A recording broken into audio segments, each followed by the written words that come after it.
Evangelio para el día 14 de octubre del año 2022, tomado de San Lucas, y dice así: En aquel tiempo la multitud rodeaba a Jesús en tan gran número que se atropellaban unos a otros.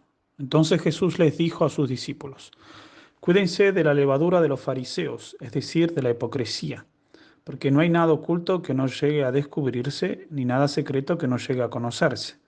Por eso, todo lo que ustedes hayan dicho en la oscuridad se dirá a plena luz, y lo que hayan dicho en voz baja y en privado se proclamará desde las azoteas. Yo les digo a ustedes, amigos míos, no teman a aquellos que matan el cuerpo y después ya no pueden hacer nada más.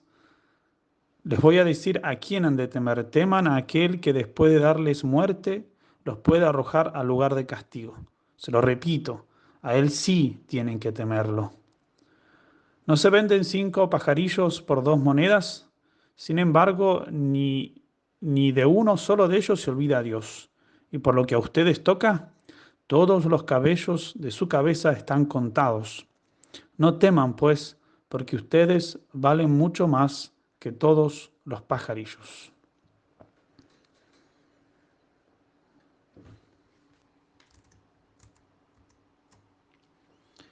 Todos sabemos muy bien que San Juan Pablo II comenzó su pontificado exhortándonos a no tener miedo. En la misa de inauguración de su pontificado gritó a grande voz: No tengáis miedo, no tengáis miedo. Todos hemos escuchado ese grito de valentía que nos invitaba a grandes empresas. Pero no todos conocíamos el porqué, tal como lo explicó él mismo en su libro Cruzando el umbral de la esperanza. Dice así: ¿Por qué no debemos tener miedo? Porque el hombre ha sido redimido por Dios. Mientras pronunciaba esas palabras en la plaza de San Pedro, dice el Papa, tenía ya la convicción de que la primera encíclica y todo el pontificado estarían ligados a la verdad de la redención. En ella se encuentra la más profunda afirmación de aquel no tengáis miedo. He aquí entonces la razón por la cual no debemos tener miedo y ser hombres de confianza: el hecho de la redención. Es decir, que si Dios se ha hecho hombre y ha muerto por mí, yo no puedo sino tener absoluta confianza en Él, encomendándole a Él toda mi persona, mis problemas y necesidades. Él murió por mí. ¿Cómo entonces Él nos encargará de mí con denodado cuidado? De aquí que San Pablo diga tan bellamente: Él que no se reservó a su propio Hijo, sino que lo entregó por todos nosotros, ¿cómo no nos dará todo con Él? Pero el que ya nos lo había dicho antes de San Pablo y mucho antes de San Juan Pablo II, y con palabras más tiernas y firmes, fue nuestro Señor Jesucristo, tal como lo escuchamos en el Evangelio de hoy. Nuestro divino Señor nos compara con un pajarillo, que no vale más que una moneda o un as. Explica al padre Fuentes: el as era la moneda mínima romana que valía la 16ª parte de un denario, que era el salario de un día de trabajo.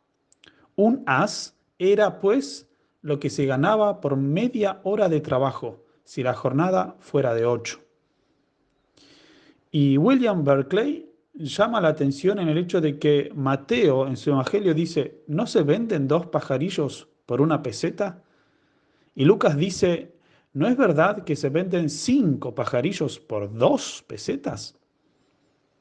Entonces, al que estaba dispuesto a gastarse no 1 peseta, sino 2, le daban 5 pajarillos en vez de 4.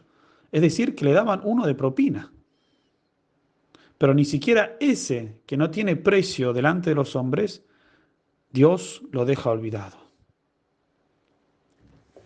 Entonces, si a los pajarillos, que no valen nada, Dios los cuida tan paternalmente, proveyéndolos de alimento y refugio, y haciéndolos alcanzar el fin para el cual fueron creados, ¿cuánto más a nosotros? ¿Cuánto más Dios se preocupa de mí? Indudablemente. Por eso el que duda de la protección de Dios, de su cuidado paterno, es un desagradecido. Claro, lo que pasa es que pensamos que la providencia de Dios significa que nada malo nos va a pasar. No, no es así. Significa que todo lo que sucede, bueno o malo, es para nuestro bien, si lo sabemos vivir con paciencia y buscando en todo la voluntad de Dios.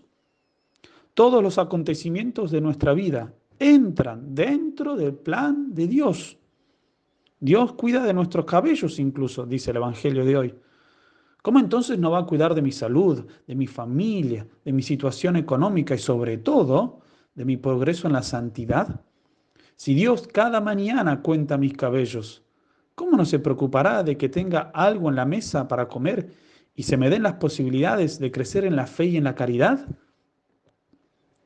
El misterio de la redención hace siempre de fondo al misterio de la providencia divina. Dios no nos negó a su Hijo único, incluso cuando éramos sus enemigos. Ahora que somos sus amigos, ¿nos dejará sin cuidado? Imposible, imposible. Pidámosle a María, mujer de confianza, la gracia de convencernos de cuánto Dios se preocupa por nosotros. Dios los bendiga.